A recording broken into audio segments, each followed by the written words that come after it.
शुरू करते हैं, थोड़ा अफ्रीका को समझते हैं कि वहाँ पे आप जैसे 16 कंट्रीज गए, क्या कर रहे थे आप, क्यों गए वहाँ पर?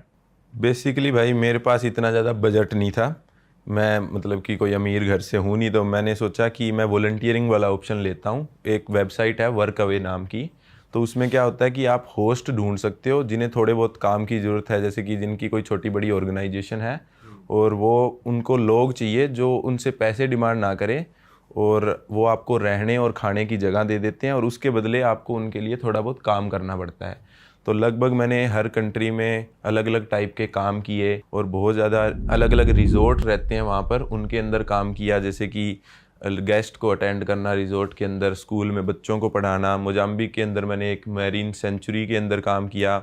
वहाँ पर मेरा काम होता था कि मेरे को स्कूबा किट पहनकर नीचे जाना है पानी के अंदर और वहाँ पर जो कोरल्स होती है उनको चेक करना, उनकी हेल्थ अच्छी है या नहीं है, वहाँ पर कौन सी टाइप की फ़िश आपको देखने को मिलेगी, तो वो मेरे को नोट करके उनको देना होता था। काफ़ी इंटरेस्टिंग काम मिल जाते हैं आपको और आपका कुछ भी खर्चा तो नहीं लगता जाने है। से पहले आपका डिसाइडेड था कि आपको ये काम करना है वहाँ पे, ऑलरेडी प्लान था सारा आपका आइटिनरी? हाँ, जैसे कि 2 कंट्री तंजानिया और मलावी का मेरा पहले से प्लान था।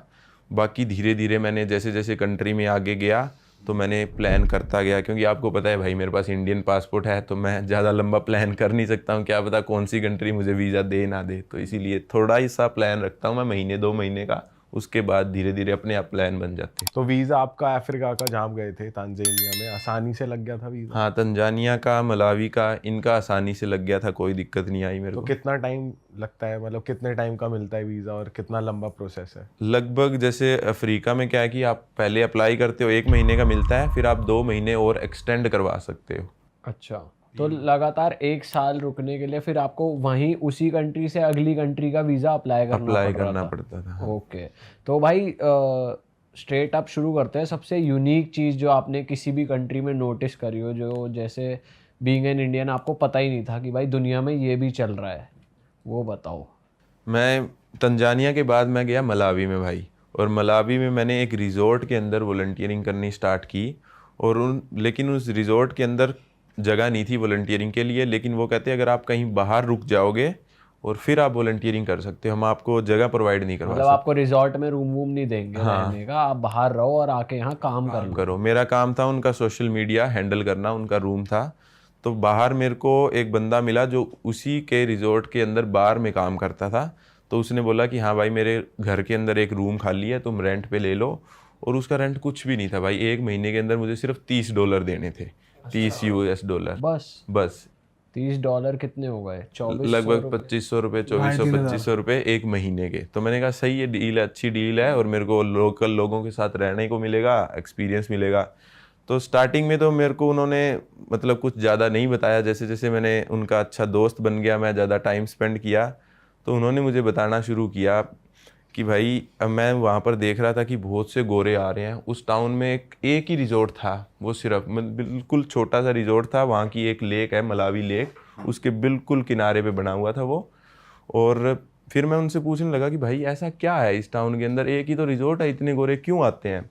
तो फिर उसने धीरे धीरे मुझे बताना शुरू किया कि यहाँ पर जो लड़कियाँ आप देख रहे हो, ये वॉलंटियरिंग करने आती है और साथ में इनका मकसद रहता है कि यहाँ पर वो प्रेग्नेंट हो जाए लोकल बंदे से, ब्लैक मतलब अफ्रीकन। वाइट लड़कियां आ रही हैं और वो ब्लैक्स के साथ? प्रेग्नेंट होने के लिए, सिर्फ उसी के लिए आ रही हैं वो। और वो आती क्यों है, धीरे धीरे उन्होंने बताया कि आजकल जो है ना, कि जैसे अपने को अपनी स्किन पसंद नहीं आती, अपने को वाइट स्किन पसंद आती है, और वाइट को क्या है कि आपको ब्राउन स्किन पसंद आती है। तो वो लड़कियां क्या सोचती है कि उनके दिमाग में एक इमेज बन गई है कि मेरा बच्चा ऐसा हो जो ब्राउन स्किन हो, करली हेयर हो और ब्लू आइज़ हो उसकी। और वो तभी पॉसिबल है, आप कोई और स्किन के साथ प्रेग्नेंट होगे तभी पॉसिबल है। तो वो लड़कियां स्पेशली उस चीज़ के लिए वहाँ पर आती है। और जो जिस बंदे के साथ मैंने रेंट पे ले रखा था, उसके खुद के 5 बच्चे हैं अलग अलग कंट्रीज़ में। अच्छा। उसके खुद के, पहले तो उसने मुझे ये चीज़ नहीं बताई थी, उसने मेरे को फ़ोटोज़ भी दिखाई अपने बच्चों की। जैसे इटली में उसका एक बच्चा था, एक यूके में, और वो लड़की कुछ कई बार उसको यूके में बुलाती भी है अपने बच्चे से मिलने के लिए। अरे वाह। मतलब फ्लाइट वो देती हैं? हाँ, खुद सब पैसा। और आज भी उनको पेमेंट दे रही है, वो जैसे वो बोल देते हैं कि आज मेरे पास पैसे नहीं है, मैं सर्वाइव नहीं कर पा रहा हूँ, तो वो लड़कियां वहाँ से उनको पैसे भी भेजती है। और जितने भी लड़के मेरे को उस टाउन में मिले, सब लड़कों के साथ कोई ना कोई लड़की प्रेग्नेंट थी, हर एक बंदे के साथ। तो कुछ ऐसा भी है कि उनके जीन्स कह लो बहुत ज्यादा तकड़े हैं वहाँ के अफ्रीका के लोग, जैसे होता है कि भाई मतलब वो वाला जो गांव है जहाँ आप गए थे वो ज्यादा और भी ज्यादा कुछ ऐसा था कि तगड़े थे? हाँ शायद हो सकता है भाई, इसी यही रीज़न हो, लेकिन क्योंकि आप अपने को इंडियंस को भी यही लगता है ना कि अफ्रीकन्स के जीन जो है बहुत ज़्यादा तकड़े हैं, और मतलब कि एक डिफरेंट वे साइज बहुत लंबा है। साइज बहुत लंबा है। और पता है क्या है कि लड़कियां वैसे बोल देती है, आजकल आप छोटी बड़ी रील वगैरह देखते हैं, उसमें क्या होता है कि साइज डजंट मैटर ना, पर ऐसा कुछ भी नहीं है भाई। मैं खुद लड़कियों से बात किया यूरोपियन से, जो आपकी अच्छी फ्रेंड बन जाएगी, वो आपको बताए कि हाँ साइज मैटर करता है।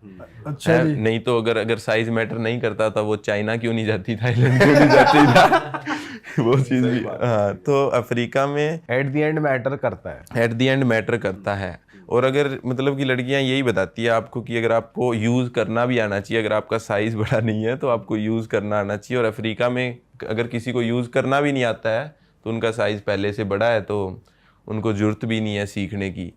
और वापस मैं टॉपिक पे आता हूँ भाई उसी पे। और बहुत सी लड़कियां उनके साथ ऐसी थी कि जो सच में अटैच भी हो जाती है और उन लड़कों को लेकर भी चली जाती है, जो सिर्फ आती प्रेगनेंसी के लिए है, लेकिन फिर उनको ज़्यादा ही पसंद आ जाए, कुछ लव वगैरह हो जाए तो उनको लेकर भी चली जाती है। वीजा वगैरह वही लगाती हैं, वही स्पॉन्सर कर देती हैं। खुद स्पॉन्सर कर देती है, और उनको यही चाहिए भाई, वो वहाँ पर क्यों रहना चाहेंगे, इतनी मुश्किल लाइफ है वहाँ पर, पीने को पानी नहीं बुरा है, हाल है वहाँ पर। बुरा हाल है, खाने को खाना नहीं है, तो वो भी सोचते हैं कि मैं भी बाहर चला जाऊँ उनके बट साथ। भाई ऐसे टाउन में वहाँ की लोकल लड़कियाँ क्या करती हैं? वहाँ पे लोकल लड़कियाँ वो शादी वादी करते हैं लड़के उनसे, क्या रहता है? अफ्रीका में भाई सही बताऊं आपको, सब कुछ मिक्स चल रहा है, शादीशुदी कुछ भी नहीं है, कोई किसी के साथ सेक्स कर रहा है, कोई किसी के साथ सेक्स कर रहा है।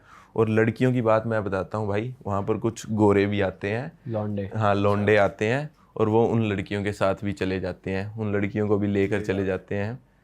पर ज्यादा यार ये लड़कियां ले जाने का कल्चर पहली बार सुन भाई रहा हूँ। पहले तो एज अ स्लेव ले जाते थे, पहले तो स्लेवरी थी। कुछ लोग आएंगे लेके चले जाएंगे भाई। लेकिन आप जो स्लेव वाली आपने बात बोली, वो स्लेव ही है आज के टाइम, उनको इतनी रिस्पेक्ट नहीं मिल पाती है आज के दिन।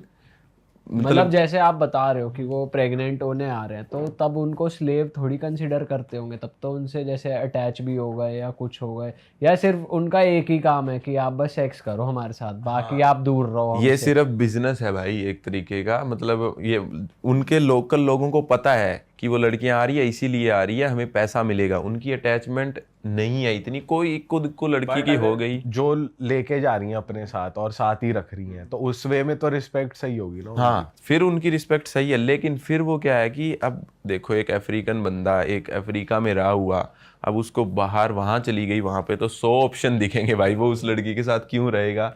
मेरी कुछ ऐसी दोस्तें भी मेरी बनी हैं जिनका रिलेशनशिप था उन लड़कों के साथ, और जब वो उनको वहाँ लेकर गई उन्होंने उन्हें छोड़ दिया। मेरी खुद की अच्छी दोस्त है, मेरी आज भी उससे बात होती है, इटली की वो लड़की है, वो खुद बताती है मुझे कि मेरा अच्छा रिलेशन था, वो जब मैं यहाँ थी मेरे साथ अच्छा बिहेव करता था, बहुत अच्छे से मेरे साथ रहता था, लेकिन जब मैं वहाँ उसको लेके गई ये टोटली चेंज हो गया। वहां जाकर खुल गया वो, खुल गया मतलब और ऑप्शन मिल और गए। ऑप्शन मिल गया उसे। भाई लड़के हर जगह सेम ही तो है, देख। हाँ हाँ सही बताऊं लड़के हर जगह सेम है भाई, कोई भी कंट्री में आप चले जाओ आपको ऐसा लगता है कि अलग होंगे, वहाँ यूरोपियन ऐसे कल्चर में बड़े हुए हैं, ऐसा कुछ नहीं है भाई, लगभग सारे। बट भाई वहां पर ये कुछ चीज, ये आपने कि ये जो पर्टिकुलर स्टेट बताया वहीं पे हो रहा है ना ये चीज की, लड़कियां वहां पे आ रही हैं। वहाँ पे आ रही है हर जगह थोड़ी, साउथ अफ्रीका में अफ्रीका में ये सब चल रहा है, हर स्टेट में थोड़ी हो रहा है। हाँ मतलब कि मैं तंजानिया में भी गया हूँ, तंजानिया में जो जांजीबार आइलैंड है वो बहुत ज़्यादा सुंदर है, वहाँ पर वो तो शायद पार्टी आइलैंड है। हाँ पार्टी आइलैंड है एक तरीके से, ज़्यादातर लोग वहाँ पर पार्टी करने ही जाते हैं, वहाँ की बीच वगैरह बहुत सुंदर है। तो वहाँ पर मैंने ये नोटिस किया कि ये काम चल रहा है, लेकिन प्रेगनेंसी वाली बातें मैंने इतनी ज़्यादा नहीं सुनी, क्योंकि उस आइलैंड पे भी मैं 1 महीना रुका हूँ, खुद रुका हूँ। और ये जो लड़की आती हैं ये मतलब टॉप नॉच अमीर लड़कियां हैं वहाँ की, बाहर की, या फिर नॉर्मल घरेलू लड़कियां हैं कि भाई ज्यादा मिडिल क्लास है थोड़ी, ऐसा कुछ? सही बताऊँ मिडिल क्लास होंगी वो लड़कियाँ, क्योंकि मेरे को कोई ज़्यादा अमीर लड़कियां मिली नहीं। और वैसे भी आप गोरे में आप इतना पता नहीं लगा सकते हो कौन ज़्यादा अमीर है और कौन गरीब है, क्योंकि अगर कोई यंग लड़की है ना तो उनके पेरेंट्स तो उनको पैसे देते नहीं है। हो सकता है कि उनकी फैमिली अमीर हो, लेकिन उनको खुद ही सर्वाइव करने के लिए खुद ही कमाना पड़ेगा। तो ऐसा कुछ पता नहीं लगा सकते कि अच्छे घर से है या बेकार। अरे वाह, आपने ये वीडियो यहाँ तक देख ली भाई, तुमने हमारी मेहनत सफल कर दिया। तुम ही लोग हो असली रियल हिट। और अगर आपको बहुत मजा आ रहा है ऐसी क्लिप्स में, ऐसी वीडियोस में, तो फटाफट जाइए प्लेलिस्ट पे बिंज वॉच कीजिए और सारी वीडियोस देख डालो और मौज काटो। That is it. हम मिलेंगे नए पॉडकास्ट में, नए क्लिप में। Till then bye bye, see you, take care, do subscribe.